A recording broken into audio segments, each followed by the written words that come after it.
certaine légitimité. Vous savez, quand quelque chose ne vous appartient pas, vous pouvez chercher à en faire la vôtre main et kosimba kate. Tant que batu ya bandundu au bambala ou bakozwa mboka na bango en charge te, makambo kope kotambola te. Et je nazo betela ngo ka sete mikonyoso kila siku ndakuwa nasema hiki kitu.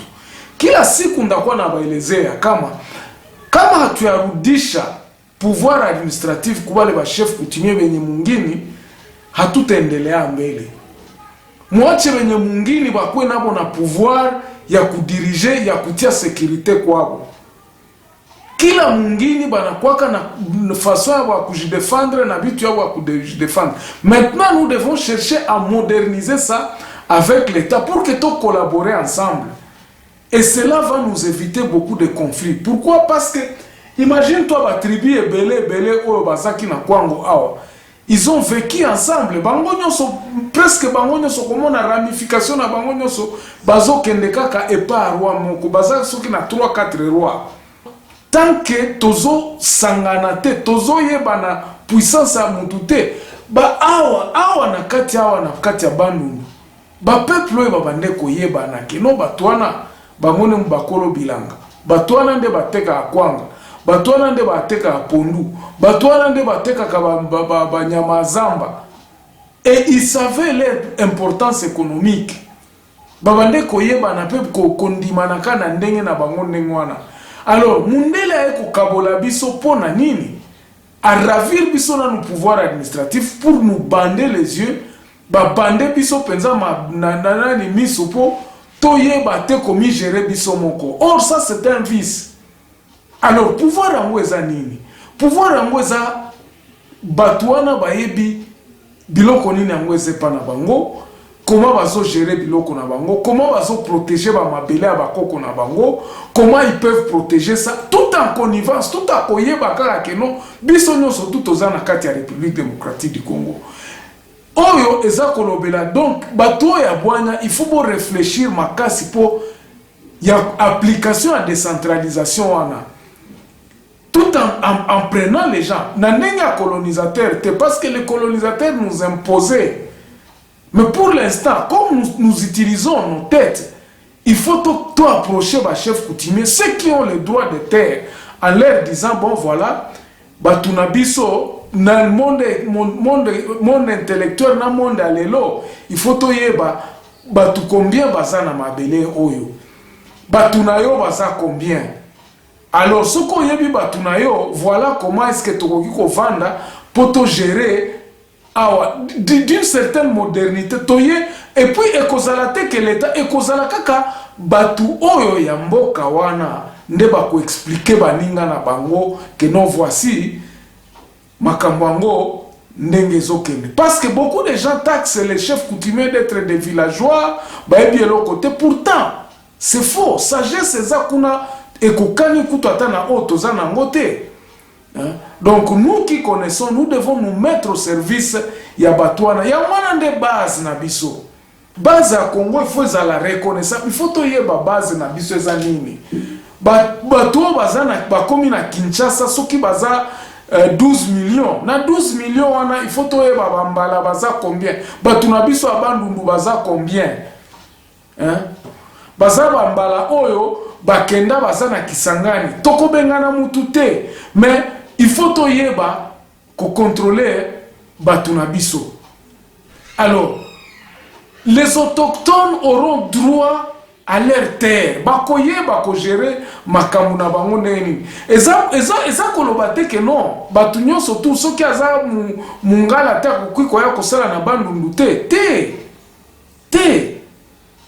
Les intellectuels vont se mettre d'accord. Ceux qui ont la compétence, bayebi ke balobi bon, awa toza na besoin batu boye. Oza congolais. Mais tu vas travailler maintenant. Soko ozoyeba ke autorité morale ya mboka oyo za mututel batu oyo nde bakolo mboka oyo bako respecter yo pe parce que bayebi ke oza congolais mais oza congolais ya parti wana te oza congolais mais oza congolais ya parti wana te. Tu peux avoir tous les droits mais quelque part autorité morale ya région wana azali Je suis peut-être mal placé, il y a qu'on réfléchir comment ça va se faire. Mais je lance une idée. Idée où est que les autochtones vont récupérer le pouvoir sur leur terre et que l'économie, il y a chaque contrée, est la programmer à partir de la base. Tu as Kinshasa, tu as un problème à Kinshasa. Et que ça la résolite, ndenge moko na batu ya Lubumbashi, ou bien ndenge moko te na batu ya baza na Luozi na Congo Central kuna, ou bien ndenge moko te na batu baza na Idjwi. Batu ya Idjwi baza na problème na problème na bango. Mais qu'est-ce qu'ils ont à Idjwi? Bakoki ko s'organiser ndenge nini? À Idjwi il y a des étrangers. À Idjwi eza barega mususu baza bavanda na bango kuna.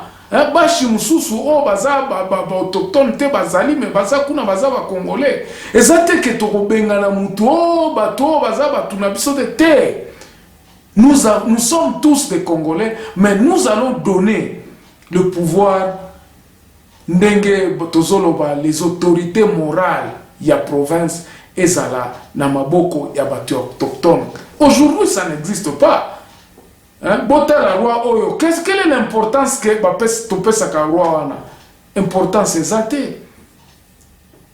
Alors, tant que moi namboka akoyeba ke non auti awa azokende parlement azosalela tala ba idéologie na biso na mboka na biso tozokende ko défendre yango na gouvernement central. À ce moment-là, nous aurons à organiser mboka na biso ndenge nini toyebi ke no sécurité ya mboka na biso en tout cas ezo simba manano na bana mboka. Bon, bato ebele bazo banga oh ndenge nini ekozala ba non ekozala ba régionalisme te. C'est question tout simplement de s'entendre et de se mettre sur une même table. Aujourd'hui, tozoko kakoyeba na te, tozoko kakoyoka na te likambo ya nationalité za pona nini? Parce que tolingi komiyeba te. Accepter que oza munande, pourquoi nous pouvons vivre dans une amalgame où on ne se connaît pas? Toza kobango, comment na okoyoka ba politicien msuba koloba te, eko tinda sécession. Sécession ya nini? Mutu wa Kwango oya kotinda akozala kuna po azala sécession. Mais il faudrait que na kati ya république ayeba eloko nini nango apesaka na république. Ayeba ki amifutaka musala kuna esalemaka. Mbongo ezobima kuna ezobanda nanu kobongisa mboka na bango. Et après nous allons ezana ba échelon, ezana ba place nyonso bato ya bwanya ba ko étudier likambo ya koyeba ke non. Ok, décentralisation na biso eza à partir ya awa, par exemple la négociation ya ba marchali ya libanda na ba oro ba minéraux ou bien ba biloko économique eza na kati ya région wana et ok ozala négocier na niveau national, oui ekozala. Mais conscience nanu ela mukake likambo to salango ke to pesa nanu batu oyo ya région ba droit na bango sur leur terre. Tokoki ko banda koyaka na ba politique moko te ke no toyeko imposer politique, c'est comme ça. C'est comme ça qu'a fait le blanc. Le blanc n'a pas considéré les noirs sur sa propre continent, sur son propre continent. Le blanc ne nous avait pas considéré. Il nous a adoptés. Ça n'est pas moko bo lobi bon yakawa obando salabo sans tenir compte que zamboa. C'est comme ça que nous, on nous a imposé une certaine culture, tout en nous disant qu'il faut ignorer culture nabiso. Et c'est là où a découlé tous les messages, tout Babylone qu'on surtout autozo connaître les lots. C'est parce que quelque part le départ était mauvais. Donc voici donc le Kwango, région à Kwango, ils ont vraiment payé économie nango, ils ont payé na ba ressources naturelles, et qui peut on peut exploiter ça. On a reconnu que bazana ba diamant na Kaemba par exemple, vous voyez, ba minéraux peut msusu belé et bimaka frauduleusement. Et ça c'est un manque à gagner. Garçon ya Kenge, surtout ya Kaemba kuna. Oui, c'est à Kaemba, Wamba, kuna, bakenda kabazui, ba diamant, ba koti yango na Angola, et koti si koneti na compte ya Angola, parce que baza pembeni ya Lunda, ozomona. Tant tozo sala ba recherche, tozo tala ke no, diamant ezalaka pe na Kwango baza na diamant. Donc est-ce que na Kwango si les gouverneurs na ya Kwango ko contrôler batu na ye ko ozala na pouvoir ya ko contrôler batu nyoso tu baza conscient que non mabanga na bino bokendo teka ngo na Angola te boya ko teka ngo awa na région to s'organiser que makambo ngo ezala légal, comme ça tout le monde en tire un bénéfice. Tout le monde a tiré bénéfice. Et ça peut région moko za très kitoko, et ça na faune moko ya kitoko bazana ba parc pe za kuna, ba nyama pe naturel za kuna, tourisme pe ko kiko exploiter koto na ndenge moko pe aliboma. Mais ndenge tozoyo kanate, ndenge gouvernement central eza koka ko se libérer. C'est pour cela que moi je vous dis total na miso bo to yeba. Qu'est-ce qu'exactement nous avons besoin pour que mboka na biso économiquement to décoller?